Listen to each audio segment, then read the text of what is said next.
برادران اہل سنت سے گزارش ہے کہ اس ویڈیو کو اینڈ تک سنیے گا۔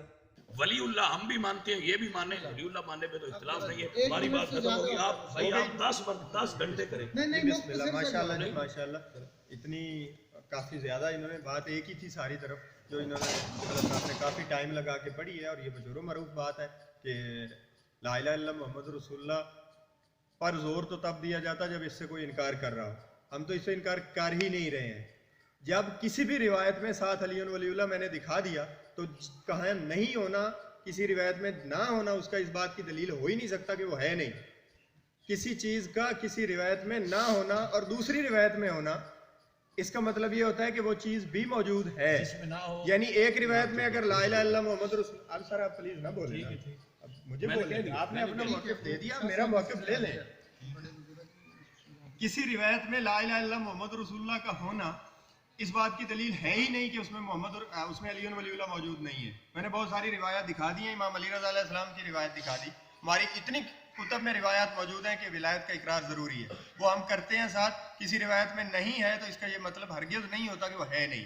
بہت ساری چیزیں ایک روایت میں نہیں ہوتی، وہ دوسری میں ہوتی ہیں، جو قبلہ نے نہیں پڑھی ہیں، صرف اپنے مطلب کی پڑھتے چلے گئے ہیں، وہ انہی کی کتب میں موجود ہیں، اور ہم اپنی کتابوں کو میں اون کرتا گیا ہوں، یہ اپنی کتابوں سے انکار کر رہے ہیں اس وقت سے۔ دوسری بات انہوں نے یہ فرمائی تھی کہ ہمارا کلمہ، ہمارا موقف ثابت ہو چکا ہے۔ آپ کا موقف یہ تھا کہ کتب اربع میں علی ولی اللہ موجود ہی نہیں ہے۔ کتب اربع سے علی ولی اللہ میں نے آپ کو دکھایا، اور وہ امام علی رضا علیہ السلام کی زبانی نکل آیا۔ آپ نے پھر اقرار نہیں کیا ہے کہ ہاں یہ بات ٹھیک ہے کہ علی ولی اللہ موجود ہے۔ کسی فقہ کی کتاب میں یہ الفاظ لکھے ہوئے کہ یہ سارا کلمہ ہے، یہ مشہور و معروف الفاظ ہیں، نہ بھی لکھے ہوئے ہوں تو میں اون کر رہا ہوں کہ مستحبی الفاظ ہیں۔ وہ لکھے ہوئے ہوں یا نہ ہوں، میں اون کر رہا ہوں کہ یہ مستحب ہے، یہ پھر ضروری نہیں ہے۔ ضروری ولایت کا اقرار ہے جو میں نے آپ کو دکھایا ہے اہل سنت کی کتابوں سے بھی، شیعہ کی جی کلمے میں، شیعہ کتابوں سے جی۔ آپ پلیز آپ رکھیے نا سر، میں نے دکھا دیا ہے، حضور علیہ السلام کی حدیث میں دکھا دیا میں نے۔ صحابہ کہہ رہے ہیں کہ ہم نے بیعت ہی اس قول پر کی تھی جو 3 گواہیوں پر مشتمل ہے، میں نے دکھایا ہے، یہ موجود ہے۔ انہوں نے اس سے انکار کر دیا، پھر اقرار نہیں کیا، حالانکہ مستحب سمجھ کے حدیث کے آپ کر لیتے کہ حدیث میں چونکہ آ گیا تو مستحب سمجھ کے پڑھ لیتے، حدیث تو تھی، لیکن آپ نے پھر اس سے انکار کر دیا۔ کوئی بات نہیں ہے، یہ یہاں سرنڈر کرنا مقصد نہیں تھا کہ آپ سرنڈر آپ سے کرواؤں یا میں کراؤں۔ آپ نے لفظ استعمال کیا کہ یہ بھاگ جائیں گے، اب میں کبھی آپ کے بارے میں یہ گستاخی نہیں کر سکتا۔ معزز آدمی ہے کہ آپ بھاگ جائیں گے، قطعی نہ بھاگیے، آپ اپنے موقف پر قائم رہیے، میں اپنے پر قائم ہوں۔ دیکھنا تو کتاب و سنت سے ہے، وہ سب کے سامنے ہے۔ آپ نے اپنے مطلب کی روایات ساری پڑھی اور اس میں علی ولی اللہ والے الفاظ جن روایات میں ہیں وہ نہیں پڑھی۔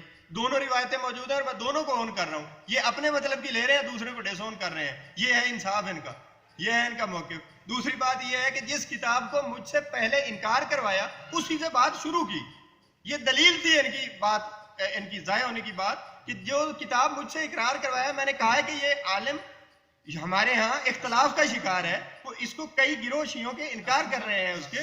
حسن شاہ نے بھی یہ بات کہی کہ اس کتاب سے شروع انہوں نے کیا ہے جس کو مجھ سے ڈس اون کروایا، پھر اسی سے اپنے موقف کی تائید لے رہے ہیں، اور وہ بات بھی وہاں کلمے کی نہیں لکھی ہوئی، وہاں بات تشہد اور اذان کی لکھی ہوئی ہے کہ اس میں اضافہ مانا، اس سے انہوں نے پڑھ کے سنایا کلمے کی بات، یہ ان کا حال ہے۔ اور پھر اعتراض مجھ پہ کر رہے ہیں اور کہہ رہے ہیں کہ بھاگ جائیں گے۔ ہم علی ولی اللہ سے نہ کبھی بھاگے ہیں نہ بھاگنے والے ہیں۔ اہل سنت اور اہل تشیع کی کتب علی ولی اللہ کلمے کے ساتھ بیان ہونے پر گواہی ثابت کر رہی ہیں، دونوں جو میں دکھا چکا ہوں۔ نہ مانے آپ، میرا مقصد آپ کو زبردستی منوانا نہیں ہے، نہ منوا سکتا ہوں، نہ آپ مجھ سے زبردستی منوا سکتے ہیں، نہ کسی کا یہاں بھاگنے کا مقصد اور بھگانے کا مقصد ہے۔ لوگوں نے سن لیا ہے، روایتیں انہوں نے دیکھ لی ہیں، سب کے سمجھ میں آ گیا ہے کہ کس کتاب میں کیا موجود ہے، کس حدیث میں کیا لکھا ہوا ہے۔ کسی حدیث میں کسی لفظ کا نہ ہونا اس بات کی دلیل نہیں ہوتی کہ وہ ہے نہیں۔ اسی کتاب میں علی ولی اللہ کی روایتیں بھی موجود ہیں، ہر امام نے پڑھا بھی ہے، وہ روایتیں بھی موجود ہیں، مسلمان ہوتے رہے ائمہ کے وہ بھی موجود ہیں تمام کتابوں میں۔ یہ ساری بات واضح ہو چکی کہ علی ولی اللہ کا جو یہ اعلان تھا کہ یہ کتب اربع میں نہیں ہے، وہ میں نے دکھا دیا۔ اور ان کا اعتراض ذاتی ہے، مخالفت میں ہے، شیعوں کی ضد میں ہے۔ قرآن و حدیث میں یہ ایک بھی روایت نہیں دکھا سکتے ہیں جس میں یہ لکھا ہو کہ جو علی ولی اللہ کلمے کے ساتھ پڑھے وہ اسلام سے خارج ہے۔ یہ دکھا دے، میں ابھی سنی ہونے کا اعلان کر دوں گا۔ قرآن و حدیث میں ایک لفظ دکھا دے کہیں کسی حدیث میں حضور نے فرمایا کہ کلمے کے ساتھ لفظ کوئی اضافہ کرنا اسلام سے خارج ہے؟ میں اب بھی سنی ہو جاؤں گا. یہ اتنی دلیری سے بات کر کے دکھائیں کہ میں حدیث میں دکھاتا ہوں یہ مان لیں. یہ مانیں گے نہیں. میں نے بھی نہیں ماننا تھا لیکن میں اس لیے مان رہا ہوں کہ یہ ان کی ذاتی رائے تو ہو سکتی ہے. کسی امام کا قول ہو سکتا ہے اہل سنت کا، اہل سنت کا اجماع ہو سکتا ہے، اہل سنت کی شیعوں میں ضد ہو سکتی ہے کہ علی ولی اللہ نہیں کہنا، فتویٰ ہو سکتا ہے. قرآن و حدیث میں کوئی ایک آیت دکھا دے جس میں لکھا ہو کہ انکار جو اضافہ نہیں کرنا، لا الہ الا اللہ محمد رسول اللہ کے بعد آپ الفاظ نہیں بڑھا سکتے، کہیں لکھا ہوا دکھا دیں. جب حدیث آ گئی تو چاہے مستحب سمجھ کے آپ اقرار کر لیں، حدیث کا اقرار کر لیں کہ لا الہ الا اللہ محمد رسول اللہ حضور کی زبان سے نکل گیا، علی ولی اللہ حضور کی زبان سے نکل گیا، کلمے کے ساتھ تینوں الفاظ ہیں تو حضور کی سنت سمجھ کے پڑھ لیں. سمپل. وہ بھی آپ نے نہیں اقرار کیا. میں حدیث میں دکھا رہا ہوں، اس کو نہ واجب سمجھے. حدیث پر عمل کرنا جس کا انکار بھی موجود نہ ہو کہیں، اس پر عمل کرنا ضعیف بھی ہو ممکن ہے تو مستحب تو ہو سکتا ہے، جبکہ انکار ہے کوئی نہیں. صرف ذاتی رہے یہ ہے ان کی کہ یہ جائز نہیں ہے، اور کسی قرآن و حدیث میں کہیں نہیں ہے کہ علی ولی اللہ پڑھنا جائز نہیں ہے. یہ ان کا اپنا موقف ہے جو انہوں نے زبردستی تھوپا ہوا ہے ہمارے اوپر. لا الہ الا اللہ محمد رسول اللہ صلی اللہ علیہ وسلم کو کہہ دے تو اسلام سے خارج ہو جائے گا؟ قطعی خارج نہیں ہوتا ہے. کلمے کے ساتھ کسی لفظ کا اضافہ یعنی خصوصاً علی ولی اللہ کا اضافہ کرنا جائز نہ ہونا یہ قرآن و حدیث میں کہیں نہیں لکھا ہوا، قبلہ نہیں دکھا سکتے ہیں. اس کے بعد انہوں نے جو روایتیں پڑھی اس پر میرا موقف آ گیا کہ ہم ان روایتوں سے انکار ہی نہیں کرتے ہیں. وہ لا الہ الا اللہ محمد رسول اللہ تک ہیں ہی ٹھیک، اگر وہاں تک پڑھا گیا تو کیا اعتراض حاصل ہوا؟ جب اگلی روایت میں کہیں آ گیا تو وہ بھی ساتھ شامل ہوا، اس سے انکار کیوں کیا جائے؟ دونوں پر اقرار کریں، ساری روایتیں مانی اور تمام مانی. سر نہیں ہوئی آپ.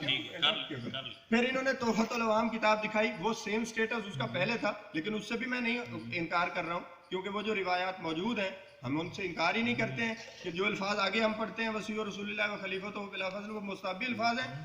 اسی جو کتاب سے مجھے ڈیسون کروایا محمد حسین نجفی کی، اس میں بھی کلمہ اسی طرح لکھا ہوا ہے جو میں نے بتایا کہ ولایت کا اقرار واجب ہے. دوسری چیز اگر نہیں اس کا آگے مستحب الفاظ ہے، کریں اقرار نہ کریں اس سے فرق نہیں پڑتا، مستحب کا ہوتا یہی ہے. یہ ہمارا موقف ہے جی. میں نے ولایت انہوں نے کہی تھی ہے نہیں، وہ ہم نے دکھا دی. تمام لوگوں نے قرآن و حدیث میں دیکھ لیا. لا الہ الا اللہ محمد رسول اللہ علیہ ولی اللہ یا اشہد ان لا الہ الا اللہ وحدہ لا شریک لہ واشہد ان محمد عبدہ ورسولہ واشہد ان علی ولی اللہ، یعنی ولایت کی گواہی کلمے میں ہم نے دکھائی. انہوں نے انکار اذان میں ضرور دکھایا ہر جگہ سے، کلمے میں نہیں دکھایا کہ کسی نے اضافہ کیا.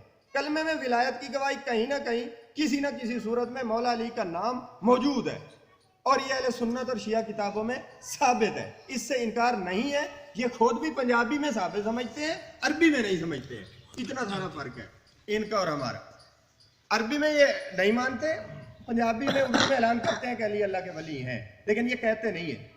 یہ صرف عربی میں نہیں کہتے ہیں. بس یہ ہمارا موقف تھا اور یہ الحمدللہ ہمارا ثابت رہا ہے. اس میں ہمیں کوئی پریشانی نہیں ہے اور